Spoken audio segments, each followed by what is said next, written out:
Welcome viewers. Tasty கடாய் சேனலுக்கு உங்களை அன்புடன் வரவேற்கிறேன். இன்றைய ஸ்பெஷல் என்னென்னா செட்டிநாடு பட்டர் முறுக்கு. செட்டிநாடுல எப்படி இந்த காரைக்குடி சைடில் எல்லாம் செய்வாங்களோ அதே மெத்தடில் சிம்பிளாக எப்படி செய்கிறதுன்னு சொல்லி தந்திருக்கேன். இது வந்து சமையல் செய்கிற நேரத்திலேயே சைட்லேயே இது செஞ்சு முடிச்சிடலாம். அந்த அளவுக்கு சிம்பிளான மெத்தடில் சொல்லி தந்திருக்கேன். நல்ல டேஸ்டான முறுக்கு. இதே மாதிரி நீங்களும் செஞ்சு பாருங்கள். எப்படி இருந்துன்னு மறக்காமல் கமெண்ட் பண்ணுங்கள், லைக் பண்ணுங்கள், ஷேர் பண்ணுங்கள், சப்ஸ்கிரைப் பண்ண மறந்துடாதீங்க. பாருங்கள் எவ்வளோ அருமையான முறுக்கு. இதோட சவுண்டு பார்த்தீங்களா? இப்போ இதை உடச்சி காமிக்கிறேன் பாருங்கள். எடுத்த வேகத்துக்கு டக்குன்னு உடஞ்சிரும். அந்த அளவுக்கு வாயில் போட்ட உடனேயுமே கரைஞ்சிரும். அந்த அளவுக்கு சாஃப்டாக இருக்கும், நல்ல கிறிஸ்பியாகவும் இருக்கும், டேஸ்டியாகவும் இருக்கும். வாங்க எப்படி செய்யலான்னு பார்க்கலாம். இப்போ இதுக்கு இட்லி அரிசி தான் நான் எடுத்திருக்கேன். இதில் 1 கப் அளவுக்கு எடுத்திருக்கேன். நிறுத்து எடுத்ததில் 1/4 கிலோ, அதாவது 250 கிராம் எடுத்திருக்கேன். இதை நல்லா கழுவிட்டு 1 மணி நேரம் நல்லா ஊற வச்சிடணும். இதை ஊற வச்சுட்டே நம்ம வீட்டில் சமையல் வேலையெல்லாம் கூட முடிச்சுட்டு இதை செஞ்சிடலாம். இதை வந்து இப்போ அந்த தண்ணியெல்லாம் வடிச்சிட்டு அரிசி எடுத்து நான் இந்த மிக்சியில் சேர்த்துருக்கேன்.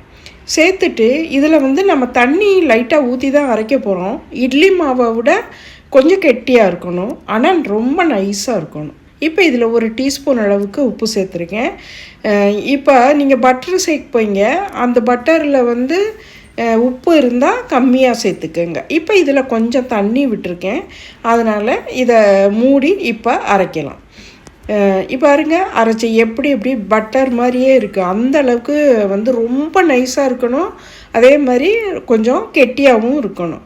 இப்போ இந்த மாவை அரைச்சி உப்பு தண்ணியும் நம்ம சேர்த்தாச்சு. சேர்த்துட்டு இந்த மாவை அரைச்சி எடுத்துகிட்டு வந்துட்டோம். இதை ஒரு மிக்சிங் பவுலுக்கு மாற்றிக்கிடுவோம்.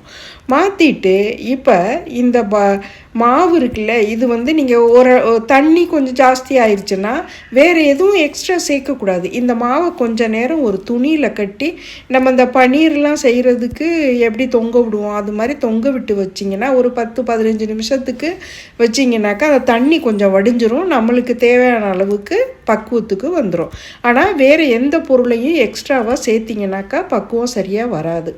இப்போ இதில் இந்த பொட்டுக்கடலையை நான் அரைச்சி ஒரு நல்லா சலித்து மாவு எடுத்து வச்சுருக்கேன், 1/2 கப் அளவு. இதை நிறுத்ததில் 50 கிராம்ஸ் இருந்துச்சு. நம்ம 250 கிராம் அரிசி எடுத்திருக்கோம், 50 கிராம் பொட்டுக்கடலை மாவு எடுத்திருக்கோம். இப்போ ரெடியாக எடுத்தாச்சு. இப்போ இந்த அரிசி மாவு கூட இந்த பொட்டுக்கடலை மாவு சேர்க்க போகிறோம். நல்லா சலித்து எடுத்துக்குங்க, இல்லைன்னாக்கா அதில் திப்பியாக இருந்தால் வெடிக்கும்.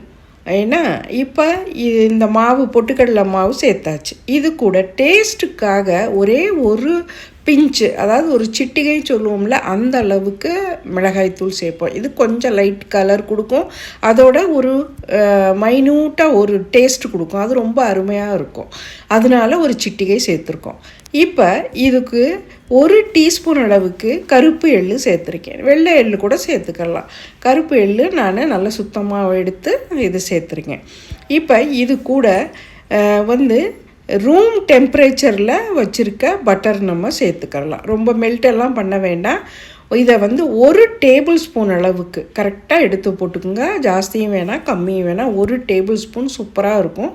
அந்த அளவுக்கு நீங்கள் எடுத்து போட்டு இதை ஃபுல்லாக மிக்ஸ் பண்ண போகிறோம். நல்லா மிக்ஸ் பண்ணும்போது நமக்கு சப்பாத்தி மாவை விட கொஞ்சம் லூஸாக இருக்கணும் மாவு, அந்த அளவுக்கு இருக்கணும். உங்களுக்கு இப்போ பாருங்கள் எப்படி இருக்குன்னு. இப்போ உங்களுக்கு இது பத்தலை தண்ணி அப்படின்னாக்கா கொஞ்சம் 1 ஸ்பூன் 2 ஸ்பூன் அளவுக்கு நம்ம சும்மா தண்ணி தெளித்து வந்து மாவை ரெடி பண்ணிக்கலாம். இப்போ இந்த ஸ்டார் தட்டு போட்டிருக்கேன். இதில் வந்து நம்ம இந்த மாவை எடுத்து வச்சு பிழிய போகிறோம். இப்போ நம்ம இந்த மாவை வந்து நம்ம இந்த முறுக்கு மிஷினில் போட்டாச்சு. மிச்ச மாவையும் இந்த மாதிரி ரவுண்டாக நம்ம கொலக்கட்டை மாதிரி பிடிச்சி வச்சிட்டிங்கன்னு வச்சுக்கோங்க, டக்குன்னு அடுத்தடுத்து போடுறதுக்கு ஈஸியாக இருக்கும். இப்போ இதை மூடி வச்சுருங்க மாவை, இல்லைன்னா கொஞ்சம் காஞ்சிரும். அதனால் மூடி வச்சுட்டு நம்ம இப்போ எண்ணெய் சூடாயிருச்சான்னு டெஸ்ட் பண்ணியாச்சு. சூடாயிருச்சு. ஃப்ளேம் வந்து ஹை மீடியமில் இருக்குது, ரொம்ப ஹையில் இல்லாமல் கொஞ்சம் கம்மியாக. ஏன்னா போட்ட உடனேயும் கடகடான்னு செவந்துடக்கூடாது. இது வந்து கொஞ்சம் கலர் வந்து நல்ல ஒரு மாதிரி ப்ளசண்ட்டாக தான் இருக்கும். ரொம்ப சிவக்கெல்லாம் விட்டிங்கனாக்கா முறுக்கு நல்ல டேஸ்ட்டே வராது, நல்ல மாறி போயிடும் டேஸ்ட்டு. இப்போ இது சீக்கிரமாகவும் ஆயிரும். இப்போ பாருங்கள், போட்டு கொஞ்சம் நேரத்திலேயே வெந்துடும். அதுக்கப்புறமா இதை திருப்பி விட்டுட்டு கொஞ்சம் கிளறி விட்டுட்டே இருங்க. திருப்பி திருப்பி விட்டுட்டே இருக்கணும். இந்த பபுள்ஸ் கரெக்டாக உங்களுக்கே தெரியும் போட்டும்போது எப்படி இருந்தது. அதுக்கப்புறமா இப்போ கொஞ்சம் கொஞ்சமாக இந்த பபுள்ஸ் அடங்கிரும். அந்த பபுள்ஸ் அடங்கின உடனேயும் நம்ம இதை எடுத்துடலாம். இப்போ பாருங்கள் எவ்வளவு கம்மியாயிருச்சுன்னு. முதல்ல எவ்வளவு படபடான்னு எல்லா இடத்துலையும் பபுள்ஸ் இருந்துச்சு இல்லையா, இப்போ அப்படியே தண்ணி மாதிரி ஆயிடுச்சு. 1-2 இடத்துல அந்த சூடுனால பபுள்ஸ் இருக்குது. இதுதான் கரெக்டான பதம். பாருங்கள், கலரும் கூட வந்து அப்படி ரெட்டாலாம் ஆகலை. நல்ல கலரில் லைட் அப்படியே க்ரீமி கலரில் அருமையான டெக்ஸ்சரில் வந்திருக்கு. அதே மாதிரி நல்ல முறுமுறுன்னு இருக்குது. இப்போ இதை எடுத்து இதை வந்து நல்லா எண்ணெய் வடிகிறதுக்காக ஒரு பிளேட்டில் வச்சிடலாம். இப்போ அடுத்து நம்ம இதே மாதிரி எல்லா முறுக்குகளையும் அடுத்தடுத்து இந்த மாதிரி பிழிஞ்சு விட்டுக்கலாம். நீங்கள் இதை பிழியும் போது அத்தத்து விட்டுடலாம். இது மாதிரி அப்படி இல்லையா, ஃபுல்லாகவே பிழிஞ்சு விட்டுட்டு நம்ம அதை நொறுக்கி கூட விட்டுக்கலாம்.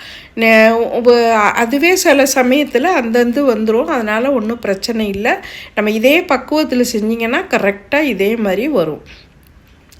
ஜாஸ்தி தண்ணியெல்லாம் ஆயிடுச்சுனாக்கா கொஞ்சம் எண்ணெய் குடிக்கும், நொறுங்கி போயிடும். அதனால் பக்குவம் கரெக்டாக வச்சு செய்யுங்க, சூப்பராக இருக்கும். இது வந்து நம்ம கடையில் வாங்குறத விட அருமையான டேஸ்ட்டில் இருக்குங்க. இதே மாதிரி செஞ்சு பாருங்கள். இப்போ இதை வந்து தேங்காய் எண்ணெயில் வறுத்தா இன்னும் நல்லா டேஸ்ட்டாக இருக்கும். நான் வந்து தேங்காய் எண்ணெயில், நான் கடலை எண்ணெயில் தான் வறுத்துருக்கேன். ரீஃபைண்ட் ஆயிலில் வறுத்துருக்கேன். கடலை எண்ணெயில் செய்யாதீங்க, ரீஃபைண்ட் ஆயிலில் செய்யுங்க. அப்போ சூப்பராக இருக்கும். இல்லைன்னா தேங்காய் எண்ணெயில் செய்யலாம். பாருங்கள் எவ்வளோ அருமையான பட்டர் முறுக்கு ரெடி ஆயிடுச்சு. இதே மாதிரி நீங்களும் செஞ்சு பாருங்கள். எனக்கு மறக்காமல் கமெண்ட் பண்ணுங்கள், சப்ஸ்கிரைப் பண்ணுங்கள். நம்ம சேனலில் புது புது வீடியோஸ் போடுறேன் பாருங்கள். அடுத்த ஒரு புது ரெசிபியில் சந்திக்கிறேன். நன்றி.